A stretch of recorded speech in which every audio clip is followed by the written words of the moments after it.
In this episode, Golden and I discuss The Sandman, Season 1. Full speed ahead. The Omega Beam. Full power.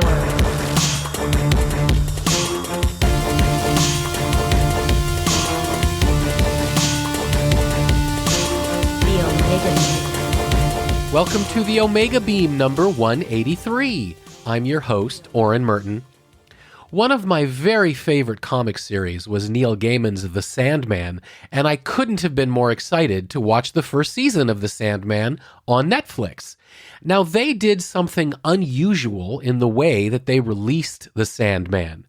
The full 10-episode Season 1 was released a couple weeks ago, and then they just released an additional episode with 2 bonus short stories. So we're doing something that we've never done before. We recorded the bulk of this conversation soon after we finished watching the full 10-episode season, but then we just recorded an addendum to our conversation to cover that surprise episode drop. So let's get to it. I am here with Golden to talk about The Sandman, Season 1, a dark fantasy show streaming on Netflix that I can honestly say I have waited decades. Can we say Season 1 of The Endless? Season 1 of The Endless. Because we just hope it won't ever end. We hope it won't ever end. And you'll get endless if you know Sandman. Ba-dum-bum. Yeah, it's hard to kind of say spoiler-free when you're talking about a comic that came out in 1989. I mean, this thing has been around for so many years. It seems telling story and plot points isn't really spoiling anything, because it's out there in the world anyway. But without giving details of the show up front, let me just say that I think I've said in other episodes that I read comics as a child, as a kid. I stopped when I went to university, and the only comic I kept reading was The Sandman by Neil Gaiman, because that is an actual work of literature. And he created this framework by which he can tell stories. I mean, in effect, the comic series of Sandman is about storytelling. Morpheus, Dream, the Sandman, the lead character, is the king of dreams, and as such, he deals in stories. And so he created a framework in which he can tell stories about stories, but in a wonderful and moving and sometimes philosophical and sometimes exciting way. And this series only is a very, very tiny sliver of what was the entire run of the series, but it manages to capture that, I think, in a great and beautiful, sometimes terrifying, sometimes heartbreaking way. It's interesting. I'm also looking at the reviews on IMDb, which is the first time I've seen anything negative about it. I didn't realize anyone had anything negative. I think it's Rotten Tomatoes are in the 90s. But interestingly, IMDb, it's only rated at 7.8. Oh, okay. And I actually expected higher. And some people are just saying that it drags out or it's not, true to the comics. And I don't think that it needed to be true to the comics, but I think it's true to the essence of the comics. What's interesting is that it is true to the comics, not... it's true to, the way you put it, I think is really good. It's extremely loyal to the spirit of the comics, even if it's not loyal to the letter of the comics. I think some people may be a little bit disappointed. People who necessarily don't know about the Sandman might expect this to be like an action-adventure story. I think some people, they hear comic, they hear dark fantasy, and they're expecting either like an action-packed Superman, Batman, Spider-Man story, or a Game of Thrones. And this is not that. Morpheus is the king of dreams.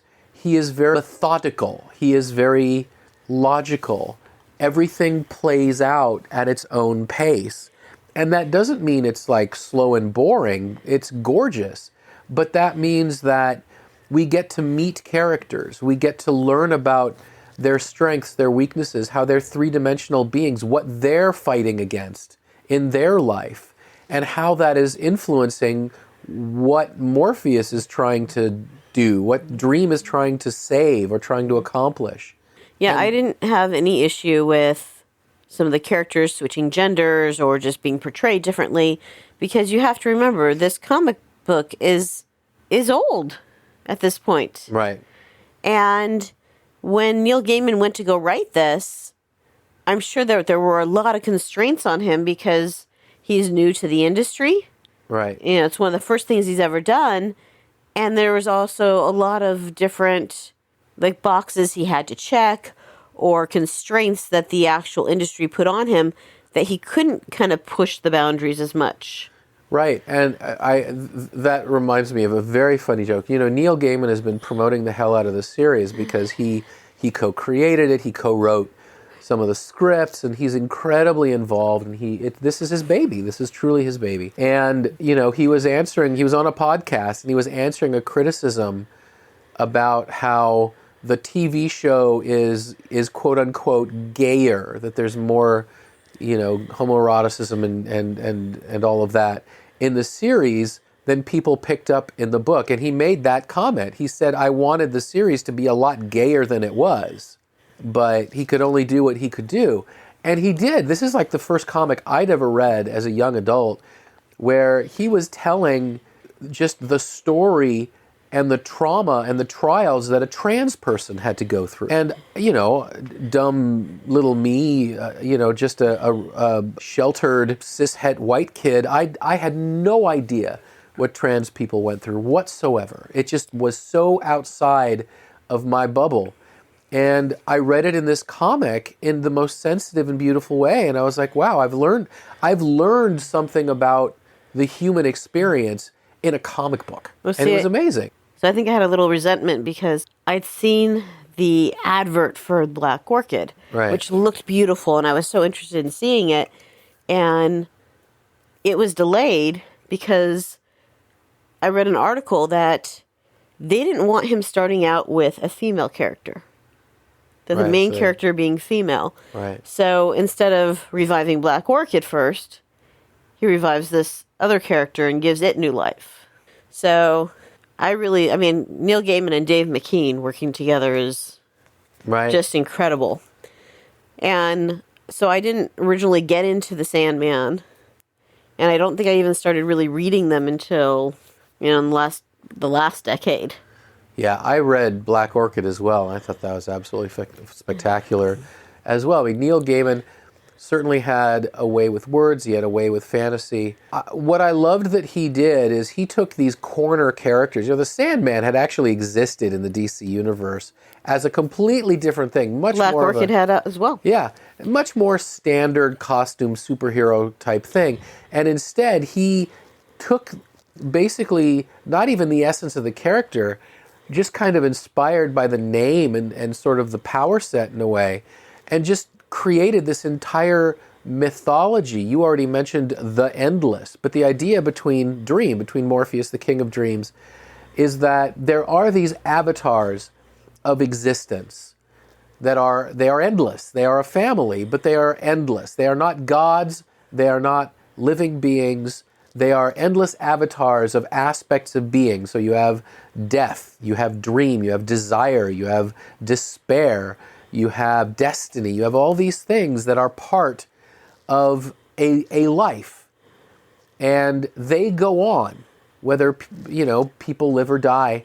And he created this entire brand new mythology. And it was amazing, and it was gorgeous, and it was fantastic. And the comic was never a runaway hit. It never did poorly, even as other kind of Vertigo, the quote-unquote adult comics, some were popular, some died on the vine. But Sandman always sold enough that he could have basically kept it going more or less forever. But it was never the kind of hit that you would get with a Batman or an Avengers comic or something. It was always just under the radar, where the people who loved it really loved it, but not everybody knew what it was. And I think now that it's been number one on Netflix or, you know, and stuff, people are definitely going to hear about the Sandman.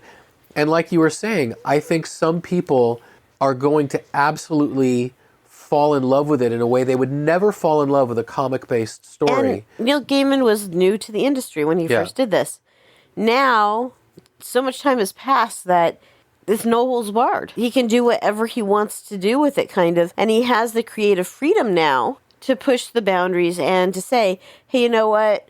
I really like how I did this, but I'd really like to see it like this. Right. Once you've become a multi-million seller of novels, once you've already showrun a incredibly successful television show in Good Omens, once you've written movies that have been incredibly well regarded, like Stardust, people start opening their doors to you that wouldn't necessarily have done so before. And he most can write of his own the ticket at this point. looking at one review on IMDb says, oh, you know, the fans are not going to be happy. Most of anyone that I know that was a fan of the series has really been happy. In fact, you know, one review just started out saying, if you're a fan, don't worry, they nailed it. Yeah, and I think that they did, and part of that is Neil Gaiman being so involved in it. Exactly. You know, there's been a few people, and literally a few people, when you look at the thousands, possibly hundreds of thousands, and millions who have watched this and loved it, adored it. I mean, its Rotten Tomato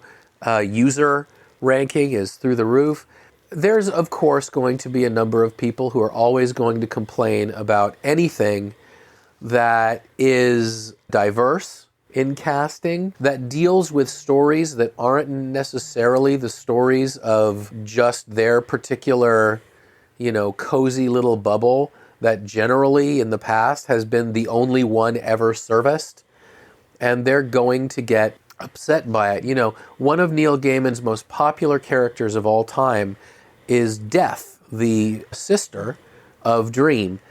And Death was originally who Neil Gaiman would have wanted. You know, who and what would be sort of the comforting hand on the shoulder that if Neil Gaiman, you know, from interviews and things, he was thinking, well, if Death was going to come to me, who would be that warm, you know, look that would make me feel good? And you know, Death basically looked like Susie from Susie and the Banshees. She's a white goth girl, because to 25-year-old Neil Gaiman, who, you know, basically had experienced at that point England, that was the world. And here we are, decades later, Neil Gaiman has grown immensely. As you said, the world, the industry, has expanded immensely. And so he decided, you know what? I am not going to color cast this part. I'm going to go for who best captures that image, that aspect. And it didn't happen to be someone who looked like Susie and the Banshees. Susie from Susie and the Banshees. But it didn't matter, because she was amazing. She was amazing as Death. And of course, those of us who are Doctor Who fans already know that Jenna Coleman, we already knew her from Doctor Who. Which I already have an interesting relationship with her on Doctor Who, because I love the very first episode that she's in, Asylum of the Daleks, but yet just could not get that involved with the seasons that she was in. Right. It's hilarious, because I knew her from Doctor Who. I didn't love her in Doctor Who, but I think she's much better in this. I mean, her accent is different. She's playing a different character. She's playing Joanna Constantine, because we've all been saying it wrong, apparently. It's not Constantine, even though Warner Brothers' own projects say it that way. But she plays Johanna Constantine, and some people are very upset that it was gender bent. But here's the thing. First of all, it wasn't, because Neil Gaiman wrote an ancestor of John Constantine named Joanna Constantine. So this is an actual character from the books. But second of all, and this is a business reality, he did not own the character of John Constantine. DC did.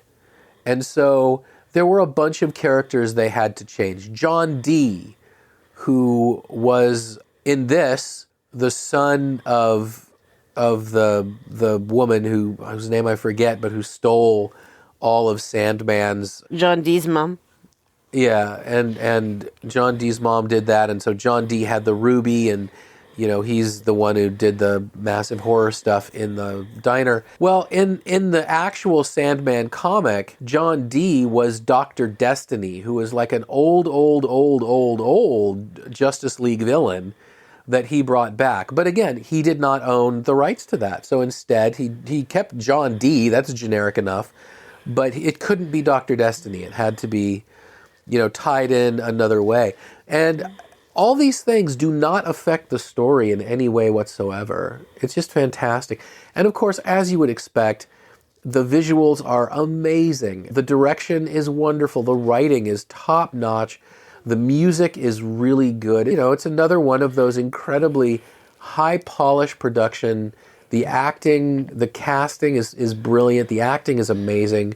I can't think of anything really to criticize, honestly, about this series. No, there's a lot of people that find something to criticize because they need to get a hobby. No, I think a lot of people feel like everything is going woke and that this is just another thing that did so. I don't think so. I think that, especially with creatures that are ethereal or endless, right, gender is not something that really matters. Right. Gender doesn't matter. Ethnicity doesn't matter. In fact, there is one moment where Dream is walking through hell on his way to Lucifer, and he is brought near the cell of a former lover who runs to the window to talk to Dream, and they show her view of him, and he's black because to her, he appeared as a black man. Yeah. And or that's just how she sees him. Yeah. And, you know, to get upset that a character looks like this or looks like that or isn't what they were in a comic 30 years ago, you know, seriously, get a hobby. Neil Gaiman had a wonderful comment about the whole wokeness thing. Someone had tweeted at him asking, well, how does it feel that there's this backlash? And Neil wrote, there is no backlash. When someone says something about the show being woke and 60 people like it, and then I comment on him being stupid and 60,000 people like that, it's not a backlash. It's someone being perfunctorily angry and a whole lot of people who are excited. And that's how I would like to think of it, that the people who are so wrapped up in everything must be white if it's going to be any good, they're a smaller and smaller minority, as they should be. And I love the fact that I get to learn about other cultures and see other people and see diversity. My God, as the father of a daughter, I'm incredibly excited that there are so many wonderful shows with women of power doing powerful things. That makes me happy. And you asked what John Dee's mother's name was, Ethel Cripps. That's it. But she does keep changing her last name. Right. She keeps changing her last name. No, it's a beautiful show, and as I said, I really do feel like it captures the essence, and there's just some scenes that look like they just tore them right out of the page of the comic and threw them up on the screen. Yeah, there are particular camera angles, particular moments where it is a splash page. It really is a splash page, that it was a beautiful moment in the comic and they just reproduce it. You know, one of the things that I don't want to say I criticized, but I noticed immediately is if you look at the original Sandman comics, Sandman is always drawn with black eyes. Sometimes you see the entire cosmos inside them, little stars instead of an iris and pupil, but they're always black. And yet here we see the wonderful actor, I think Tom Sturridge. Tom Sturgeon? Sturridge. We see Tom Sturridge's wonderful emotive eyes. Well, I love in the interview that they were asking him, and he was saying, you know, they tried to go like full Dream and pale and dark hair and everything, and it was just, it was too much. Yeah. Because it's not really needed. And he's like, and anyway, you can see the, you know, the universe in my eyes if you look close enough anyway. Yeah. I mean, just a very appropriate and right. And he nice little comment there. And he described himself as a Sandman superfan, and that's why he went for the role. You can tell. I mean, I think all actors who really get into really inhabit their roles, they love them to some degree. And you could tell there was just this love there. And I do think that they effectively made him and his sister otherworldly. I think the use of kind of echo on his voice. Yeah, I excellent. mentioned to you that it just, there seemed at times an otherworldliness to his voice. that he's on a soundstage all his own. Yeah. Yeah. And just I think that just kind of emphasizes that he is more than just human. Right. Yeah, just subtle touches, the kind of subtle touches that you get when you have a crew and a creative team that has been doing this a long time, that knows the material, that knows what they can get away with, and just really puts it all into it. As someone who does not like gore, I have to also add this. In the comic, I don't remember which issue. I think the first sort of collection, the first graphic novel, I think it was eight episodes, because the last episode, which is an issue of an actual floppy, as they call them, a single monthly. But the last one, the episode where we first meet his sister Death, and I think it's called The Beating of Her Wings or something like that. And that was the last book in the collection of The Sound of Her Wings. The Sound of Her Wings. Yes. Thank you. And the one before that, I don't remember the name of the issue of the comic anymore, but the episode I think was called 24/7. And that is where John Dee walks in a diner. And that is one of those comics that is drilled into my brain because I do not like horror. I do not like gore. And this guy basically walks into a diner, just a diner filled with people. They each have their own little lives and their own little issues and their own little problems. And over the course of one issue, he basically uses his gemstone to manipulate them all into killing themselves or each other. And it's incredibly intense. Even on a written page, it was incredibly intense. And a couple times in that episode, me who doesn't like gore, I had to look away because it captured what was happening in the comic, and what was happening in the comic was disgusting. But the very next issue of the comic and the very next episode is some of the most emotionally heartwarming and tear-jerking of the entire series of the first season. The Sound of Her Wings is beautiful because his sister checks up on him to see how he's doing, and he basically says, I'm kind of rudderless, I'm kind of lost. And she says, well, come with me. And this is not like Death, for those of you who don't know the comic, Death is not a grim reaper, an angry, vengeful force for ripping souls from bodies. She's a nurse. She's a gentle hand that says, you've had a lifetime, and now take my hand. Well, not all else. of them have had an entire lifetime. Sometimes it's a very, very short lifetime. And it's gorgeous, it's beautiful, and And it's not just her that makes the episode beautiful, because there's a little bit light spoilers here. She mentions that he should go meet up with someone. Right. That is not part of the issue of the comic. In the comic, that entire arc of him meeting that guy whose name I forgot, Hobgadling, that is an entire arc of the story. That is an entire separate episode of Sandman. But it was woven in very nicely. Beautifully. Because he's lost, and it's kind of her way of reminding him that there's a way to ground himself here. Right. Episode 6 is about, Dream finds his mojo. And she says flat out... I wouldn't say mojo, just he becomes more grounded. He does become more grounded. And she even says to him, we act as if they're here to serve us, but we're here to serve them.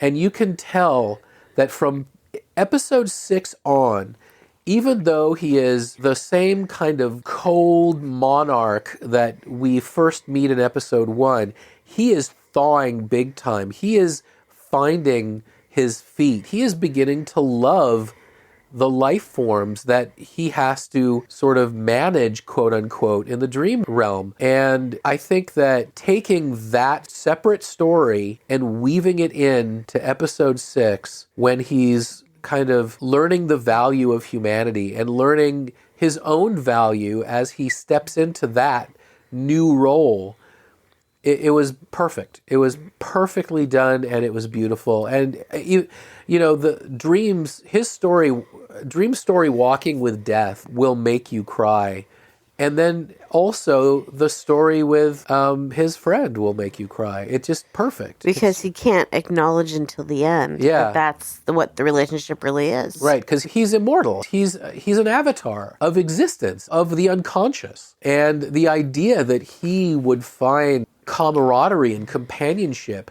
in these beings that he has to manage as they visit his realm, it doesn't even occur to him for millennia, until finally the whole trauma of the first episode and what happens to him, and meeting his sister who has already achieved a sort of understanding through her experience. It's so beautifully done, and it's so articulate, and it's so intelligently written, and it's so moving. And yeah, if you're looking for punchy, this is not the show for you. I mean, there are some people who die, and there's some murders and some excitement and some action, but it's not that kind of show. This isn't an action series. Well, the comic book isn't. No. I mean, unless you're just talking about the Corinthian. Even he's... one of the things that Dream has to do is kind of rein in these errant nightmares. He ends up being held captive for a century. Well, that, and he changes his perspective because everyone else is growing. Right. And he's confronted with the fact that things have continued to grow without him there. Right. And when a nightmare says, but I don't want to be a nightmare. I want to be a dream. He can't really process that. Right. He's like, but I created you to do this one thing. How can you want something different? And he has to learn. He has to learn from humans. He has to realize that keeping things the exact same way and doing things the exact same way isn't always better. Right. Yeah. And as kind of prissy and aloof as he is, he always has that, even in the beginning, he has that element of concern, of legitimate concern for his subjects and for what he does. So that's why when he's gone from the dream, like his librarian, who becomes his second in command, she remains loyal no matter what. She's there for him because she is able to see not just what he does, but who he is and what he could be. So before Sandman, before Black Orchid, before any of these, I have a set of comics that I collected for a while called The Witching Hour. Mm-hmm. And then along those same lines, there are two others, House of Mystery and House of Secrets. Which are, Which are Cain and Abel. Right. So they are the hosts. And they introduce you at the beginning of the comic. And it was just that he took these characters and drew them into this other series, and it was kind of neat just to see these characters revived. Right, exactly. So, yeah, I guess this one kind of blurs the line of spoilers and spoiler-free, but you know what? This series blurs so many lines of reality and unreality and fantasy and everything else. It kind of makes sense that this is how our episode turned out.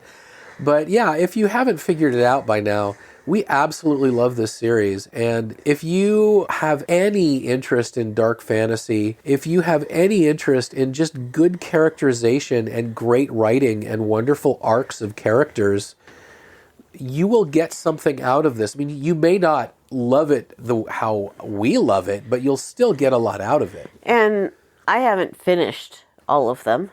All the comics. All the comics. I've gotten to this point. Right. But if you're not familiar with the comics, you may be lost a little bit, and that's fine, because when has a dream ever been that consecutive anyway? Right. And I think, I will say, No, the show has done a pretty decent job of making sure that if you aren't familiar with the mythos, that it'll tell you what you need to know. Yeah. And if not, you can definitely just do a quick search and say, why is this? Oh, there's a lot of YouTube videos that came out that are like, what you need to know about the Sandman. They're like 10 minutes long or whatever. So there's if you want a deeper dive, it's there. It's all there for you. I don't think Netflix has officially announced a season 2 yet, but the creative team, Alan Brooks, I think his name, and Neil Gaiman and David S. Goyer, I mean, they've already said they're writing season 2. And this is the #1 show on Netflix, so there's no question, even if it's not official yet, there will be a season 2, and I am so here for it. There's all kinds of memes out there that the worst part of season 1 is it's going to be such a long wait for season 2. But, this is just so good. We ended up binging it for like 3 days, I think, maybe. 3 days? It took us longer than that. 4 days? Something like that? No, maybe? I think we didn't watch the last episode or two for a couple towards days? the end of the week. Yeah. Okay. But still... We wanted to binge. It's just time did not allow. Life sometimes And I gets in thought the it was way. very cute that Neil Gaiman, before it went live, tweeted to everyone that it was okay not to binge it. Yeah. Not to stay up till midnight and then watch the whole thing. I saw another one that was really cute that was talking about how...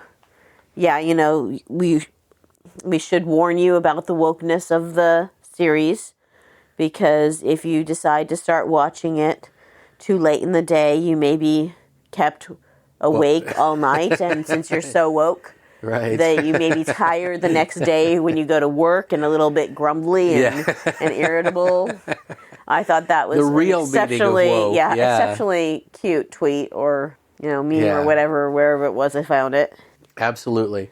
So the one criticism that I watched is I like to, one of the podcasts I enjoy is Fat Man Beyond with Kevin Smith and Mark Bernardin. And so Kevin Smith, of course, he was waxing ecstatic over it, not just because he personally knows and loves Neil, but because The Sandman is the book that kind of got him going in so many ways.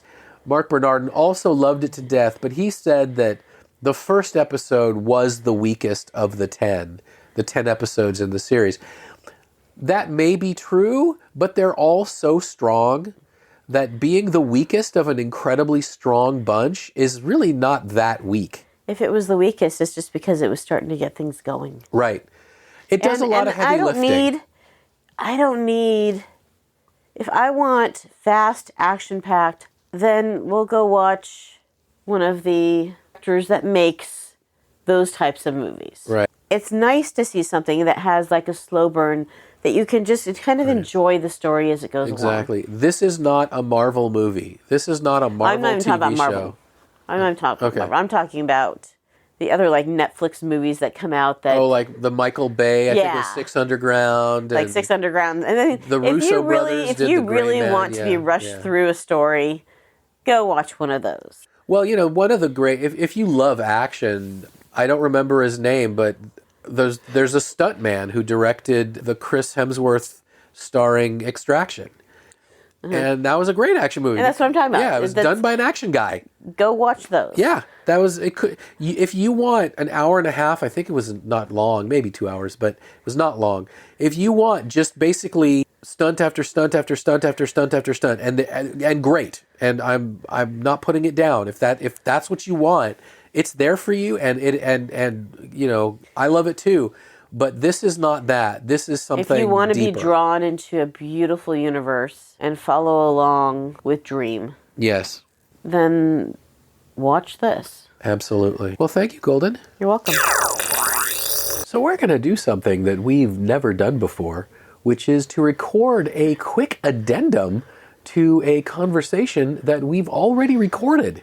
Well, you did say that the worst thing about season 1 of Sandman was having to wait so long for more. And surprise, surprise, like a week or two after it goes live, Neil Gaiman surprises everyone with a bonus episode. And from a marketing point of view, this is really smart because just when the Sandman or I should say would, given historical precedent, begin to slide from the number one slot on Netflix streaming shows, there's a new episode that will bring all the people who already saw it and loved it back, along with keeping the buzz alive. So, before we get started, I, jokingly told you earlier that, I thought it was kind of neat that we're getting so many Doctor Who people over into this, because we have Arthur Darvill. Right. And you're like, oh, and then you notice in the credits, oh, there's David Tennant, too. Yep. And then you made a comment about him, using people from Good Omens. Right. Well, let's just throw one other person in there that we probably didn't notice. Michael Sheen. Michael Sheen was in there? Yes, he played Paul. Oh. And then, hey, let's go for another Doctor Who person, which I thought I had recognized her. The woman that was helping him out, that was getting him the thing at the very beginning, and then right. she comes back later. Uh-huh. She looked familiar. Yeah, she's also from Doctor Who. Oh, yeah. Yeah, no, she was in Doctor Who back in 2005. So clearly this bonus episode, Neil Gaiman not only was one of the showrunners and co-writers of the series, but he gave himself a voice part in the first episode. So just to quickly explain these episodes, I think in the main conversation when we were talking about the Sandman, it might have sounded like all the years it ran, there was this one giant consecutive story, but there were a whole lot of sort of done-in-one issues where Neil Gaiman he'd created a framework for him to just tell stories. And he would do these sort of done-in-one bottle episodes, if you will. And they were great, and they were wonderful. It meant you didn't necessarily know if it was part of this main gigantic arc. It was great, but even if it wasn't, you were getting something really, really special. And I love how these are two bottle episodes, if you will, in one. Yeah, so the episode is just over an hour long because it's kind of two stories. Right. And the first one, they start out, and from now on, there will be some slight spoilers. So I mean, this is the end of I'm tacking this on to the end of the previous conversation. Yeah, so it's all but spoilers. just in case. Yeah, it's all spoilers. Sorry, guys. So the first half is an animated, and it's just really lovely. I mean, the animation is it's beautiful, really beautiful, and I really just watching the animation was a lot of fun. It was fun, and it is so in keeping with sort of the entire aesthetic of Sandman in the sense that he created this comic where he could do anything he wanted to and tell anything he wanted to.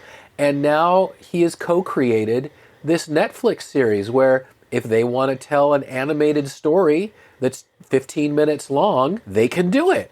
And that's fantastic.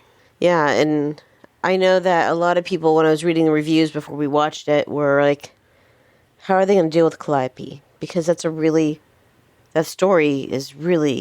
can be really devastating, really sad. It's about abused woman. Yeah, and from what I read is a lot of people were saying that it was just handled so well. Yeah, it was handled very delicately, and it was handled very But it didn't minimize the severity of the situation. Yeah. No one's forgiven for their crimes. Well, she does say she needs to forgive him. He needs to forgive the human for herself, right? But not the actions. Yeah. And I mean, there is no on-screen violence against women in this. I mean, that's not who Neil is. That's not what this is. You know subtly that it has happened. You know what's happening, and it's talked about. Yeah, it's talked about. It's not. The gravity of the situation is never less. Yeah.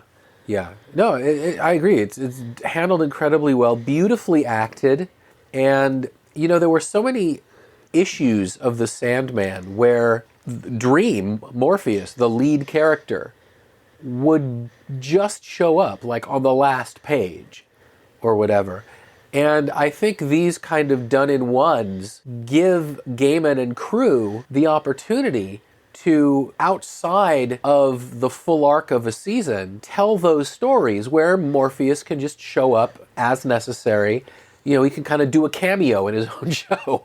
Hey, Really David Tennant's done that. Yeah? Because Doctor Who and Blink, Right. in a way, he doesn't show up till the end. So. Right. I mean, this show is very much in the kind of same framework as the comic in the best way. You had pointed out to me a tweet by John Scalzi, you know, contemporary and friend of Neil Gaiman, who had basically made the comparison that the season, the story arc, the 10-episode main season is the album, and that these, you know, are double A-sides. These are the single. Yeah, These we're not one-offs. bothering with any B-side. There's two A-sides here. There's never a B-side when it comes to the Sandman. But I think that's a wonderful analogy, because this is kind of the single in between the albums. And that doesn't mean that the albums aren't great, and that doesn't mean that the singles don't matter. It means it's all part of the output that is brilliant and beautiful. And so that's why we thought it was worth taking a few minutes to just note that it's there and that it's beautiful. Great little episode and just a fantastic series. Yeah, beautifully done. I really, her saying, well, to Dream, well, what are you going to do? He's like, I'm going to give him what he wants. And and that's just, it was too much. Right. So, just lovely done, lovely. Right. It was just done very well.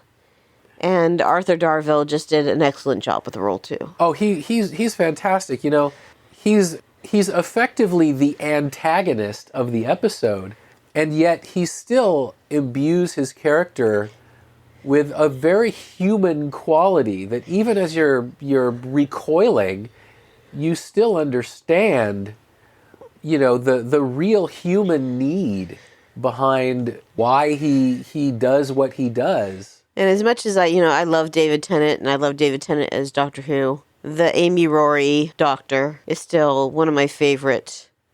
Matt Smith? Amy Rory Doctor.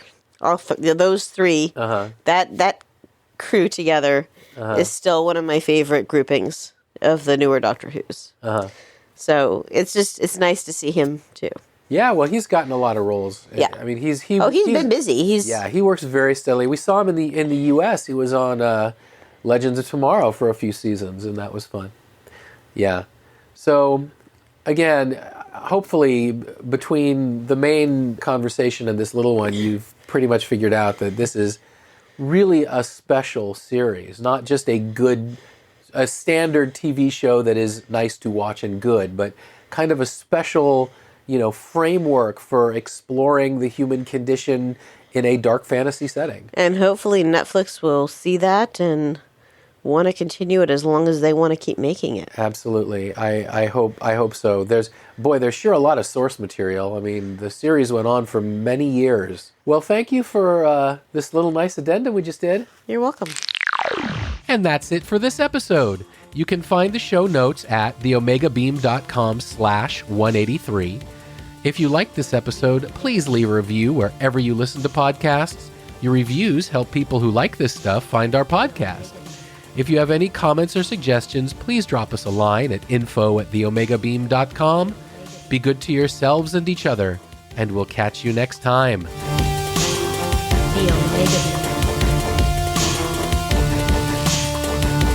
The Omega Beam. Full stop.